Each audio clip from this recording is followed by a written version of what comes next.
Ngayon pag-uusapan natin ang isang malaking tanong para sa Los Angeles Lakers. Dapat ba nilang kunin si Andrew Wiggins o si Lauri Markkanen? Dalawang magkaibang klase ng player, parehong makakatulong sa Lakers, pero sino ba talaga ang mas bagay? Tara, himayin natin!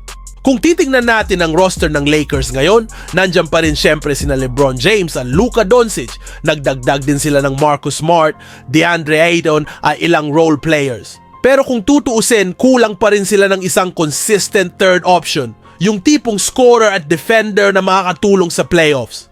Dito papasok ang tanong, Wiggins ba ang sagot o si Markkanen? Unahin natin si Wiggins. Alam naman natin na si Wiggins ay isang solid na two-way wing. Pwede niyang bantayan ang iba't ibang posisyon, mula guard hanggang forward. Hindi niya kailangan hawakan palagi ang bola. Perfect siya sa off-ball movement, corner threes, ayaw slashing. Kung tutuusin na miss ng Lakers ang ganitong klase ng player simula noong mawala sina KCP at Kuzma. Ang downside lang, inconsistent minsan ang laro ni Wiggins at hindi rin ganun kaganda ang contract niya. Pero kung gusto ng Lakers ng instant defense at versatility, swak na swak siya. Ngayon, punta naman tayo kay Markkanen.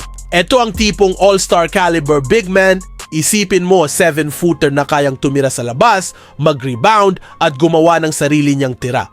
Kung pagsasamahin mo siya kay Luka Doncic, grabe ang magiging frontcourt ng Lakers. Inside-out combo na halos walang team ang makakapil. Hindi lang siya shooter. Kaya niyang maging consistent scorer na pang second option o future star ng Lakers kapag nagretiro si LeBron.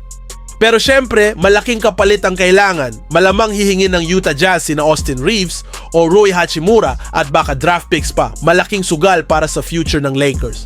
So sino dapat ang kunin ng Lakers? Kung gusto nila ng mabilis na solusyon at defensive wing na pwede agad i-plug and play, si Wiggins ang mas madaling choice. Pero kung long-term star power ang hanap at handa silang magsakripisyo ng assets, si Lauri Markkanen ang dapat nilang habulin. Kung ako ang tatanungin, kung hindi naman sobrang laki ng kapalit, Markkanen all the way. Kasi future star na siya at swak na swak sa system ng Lakers kasama si Luka. Pero kayo, anong tingin nyo? Wiggins ba o Markkanen ang mas bagay para sa Lakers? Comment nyo sa baba at pag-usapan natin. Kung nagustuhan nyo ang breakdown na ito, huwag kalimutang i-like ang video, mag-subscribe para sa mas maraming NBA updates at i-on ang notification bell para lagi kayong updated. Maraming salamat mga kabasketball at kita-kits sa susunod na video. Peace out!